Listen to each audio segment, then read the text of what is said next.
Hello and welcome to the CDO Magazine interview series. I'm Adita Karkera, Chief Data Officer for Deloitte's Government and Public Services. Today, I have the pleasure of talking with Dr. Bryan Pendleton, Chief Data Officer at the Office of Intelligence and Analysis at the U.S. Department of Homeland Security. Dr. Pendleton, welcome. Thank you. I appreciate you having me. Bryan, as you were talking through all the issues, the DSAs, the MOUs that the DARK committee works through, I'm thinking your expanded portfolio, which includes data, AI, there is so much happening in your world as the CDO for DHS I&A. What are some of your key successes that you would highlight as you reflect upon your role as the CDO since 2021? Sure. I think, one that comes to mind is just publishing our first data strategy ever, getting a data strategy pulled together that truly aligns to the federal data strategy, the intelligence community's data strategy, the department's evidence-based data strategy, the I&A strategic plan, so that it is tailored to meet the needs of our own workforce and advance our own intelligence missions. That was a monumental task. And now it's just about executing that, right? Implementing our implementation plan and measuring our progress and our success against it. That was monumental.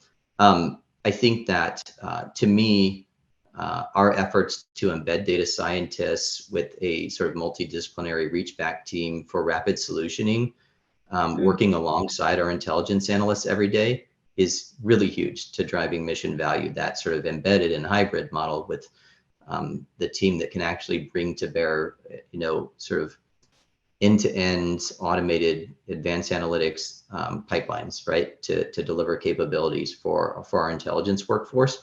That partnership, I think it's doing more than just delivering value to them from a mission perspective. To me, that's part of our data acumen and literacy effort, because the more they work side by side, the more they start to speak each other's language and understand what one another are capable of. And what's interesting is, while there is a need in my mind to sort of educate our intelligence workforce on, data lingo and our lexicon and our capabilities, I think there's an equal need to educate our data professionals on the tradecraft and the work of our intelligence workforce and like their day-to-day work, so that they can more fully be prepared to identify opportunities where they can contribute to helping them do their mission work. And so it's bi-directional in that way. And then I think finally, I would say on data acumen and literacy, one of the great successes was that we partnered with our Intelligence Training Academy to create a Data 101 module that now is part of the basic intelligence training course that all analysts of our workforce will go through. And we're now working with them this year to create an advanced course that would help analysts who might aspire to gain a higher level of data knowledge and skill.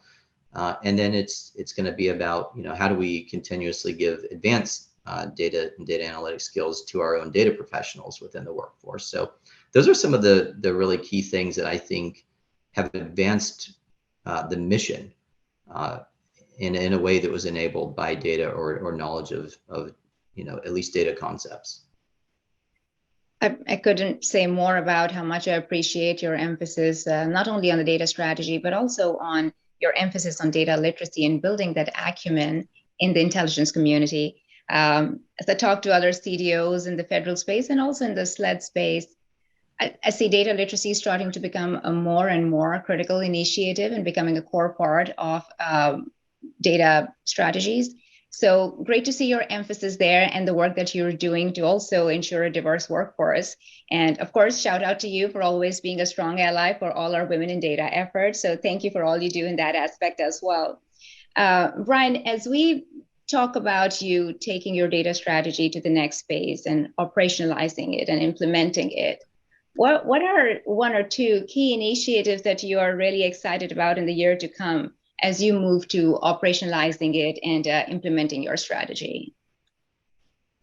Yeah, so I think one of the most important mission-focused areas is, I conducted also a data needs assessment across our entire workforce. I didn't really talk about that, but you know, I need our workforce to tell me what data they believe they need to do their mission work that they do not have access to. And there's a level of complexity to this because we operate on 3 different fabrics of technology where data might exist, right? So you have an unclassified and a secret level and a top secret level fabric. And they need not only the data, but they need the data on the right fabric in order to identify correlations or relationships with other data sources. And so where they may have access on an unclassified domain to a particular data set, they actually need access to that data set on the classified fabric. That creates a level of complexity and technical tail that comes along with actually fulfilling that need. And so really digging into our data needs assessment and prioritizing the focus of our work based on what the mission requires that they don't yet have today. The other piece is really about, I think doubling down on our embedded data science capabilities within our mission centers. We've got 2 of them today embedded. We've got folks embedded in 2 of them today. I want to expand that to the remaining few and see how we can start adding mission value across all of the analytics spaces of the department. And the other area that I think I'm really excited about is the kickoff of the DHS Artificial Intelligence Task Force that the Secretary recently announced. That's going to be happening, I think, very quickly, and I'm very eager to work with our partners at headquarters to determine, and the components to determine how we can actually contribute. And I think that the intelligence community has a lot of capability when it comes to artificial intelligence. And to the extent that some of those capabilities actually are unclassified in nature, I want to see how I can be the bridge to bring intelligence community capabilities to the department. And I think that's consistent with my role, kind of wearing both of those hats. And so I'm really looking forward to seeing how I can bridge that gap that might exist. And really leverage other investments that might have already been made to advance departmental initiatives and priorities. And Bryan, we'll be watching with you as you tread on this very exciting year of initiatives that you just lined up here. As we get closer to wrapping up this interview, Bryan, what advice do you want to share with some people in our audience that are aspiring to get in the data field or are aspiring CDOs? That's a good question. I mean, I think that, for me, and this isn't just specific to data careers, it's really about what are you passionate about? Figure out what you're passionate about, what drives you, like what mission do you want to support, and let that be the thing that guides you to the organization where you want to go employ your skills. Because passionate people are always better at their work. Happy employees do work better. And so and if you're talking about skills, to me, technical skills are the easier thing to learn and perfect. It's the soft skills that are the harder things to adopt and mature in, but those are the most important things. I talked about relationships. I talked about negotiation. I talked about teamwork. These are not generally natural things that just come to people. You need to actually build capability and skills in these areas and practice them because these are the things that are the foundation upon which all work gets done, right? So, if I didn't have a very, very strong trust-based relationship with my own workforce, with our chief financial officer, with our human capital folks who are working around the clock to help us identify technical talent, with our policy, our legal, our privacy, our oversight offices, with my own senior leaders, with our partners across the intelligence community and our operational components that own the data. If those relationships weren't there, the absence of those relationships serves as a barrier and an impediment to my ability to get anything useful done. And so those soft skills really matter. And sort of, I think my advice is if you're going to be a leader in this space, as you build your workforce, I often hear people refer to diversity and equity and inclusion. To me, you can't have one without the others if you want to actually make good use of any of them. Meaning, we make great effort to hire diverse workforces in a very intentional and deliberate way. But the purpose of that is not only to give all people equal access to opportunity, but to bring in the talent and diverse perspectives and experiences that every individual brings to bear. And the problem with having simply a diverse workforce is if they're not included in actually solving problems and bringing their very best to bear, we get suboptimal solutions to the toughest problems. And so it's not just about the diversity of our workforce. To me, it's about actually including those people practically and bringing them to the table. I mean, even our interns that we bring in, I think one of the very first things that I tell every young intern that we bring into the organization is, I want you to sit at the table. I don't want you to be a wallflower. I want you to speak up, because your voice matters. What's going on in your mind and how you might approach solving a problem is going to be much different than the person sitting across from you. And the only way that we truly get the best solutions to the organization's toughest problems is that we hear your voice and that you have a seat at the table, and we get the best thinking of everybody from our workforce, because we do have very tough, very complex problems, and everybody goes about solving them differently. And when we can bring everybody's best to bear, we get the best solutions. And so that's kind of my advice, if you ask me. Well, Bryan, you've had such a fantastic career in government. You've been the CDO at DHS I&A since 2021. I'm curious, as you work with other colleagues in the industry, what are your perspectives in terms of how similar or how different is the role of the CDO in private or the public sector?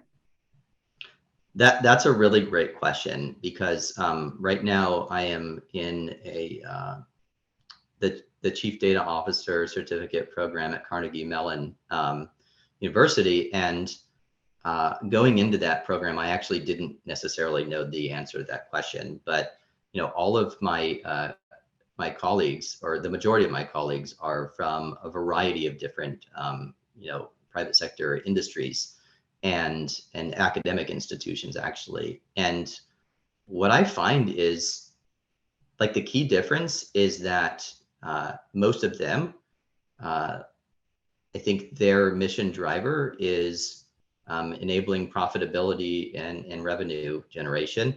That's kind of the why data and analytics exist within their organizations. For us, it's about enabling analytic insights. That's kind of the currency of our organization, is supporting intelligence analysis. But we are much more similar than we are different. I mean, we all have the same challenges. I mean, governing our data to ensure that we have the data our customers need or business partners need, ensuring it's appropriate protections and security and use. We all have budgetary constraints that we have to live within. We're all challenged to recruit technical talent from the same population of technical talent. I'm competing against industry for data scientists or data architects and data engineers. And we all have to have a balance between developing our employees and our workforce, caring for those people, and delivery for the mission on very tight timelines. Those are all like core similarities between myself and my counterpart CDOs in industry. One thing that really comes to mind, I was at a Gartner Data Analytics Summit last year, and I participated in a CDO circle breakfast. And we had an opportunity to look to the person next to us and talk about some of our toughest challenges. And the CDO that I sat next to was a CDO at a medical institution. He's actually a medical doctor by trade. And we talked about what his biggest challenges were. And what he talked to me about was the privacy regimen and the governance around their data, and how there are potential life-saving consequences if they can or can't share particular patient records and patient data, or correlate different data related to an individual patient. That's the same thing with us in Homeland Security. right? There are potential life-saving or life-threatening consequences if we cannot share the data, and if we can't figure out and work through the governance, that, you know, the privacy issues, the civil liberties issues, to appropriately share and protect that information in a way that we can protect the citizens of the nation. And so even in that way, we are very similar in the way that governance and compliance and oversight matter, and are enablers, or should be enablers, I think, within, you know, boundaries to enabling us to save lives. And that's what we do here, and that's what you know, some CDOs are responsible for in other industries like the medical industry. So ultimately, I think we are way more similar than we are different. I couldn't agree more. I think lots of similarities, irrespective of the industry that you sit in. The challenges are the same. The opportunities are very similar.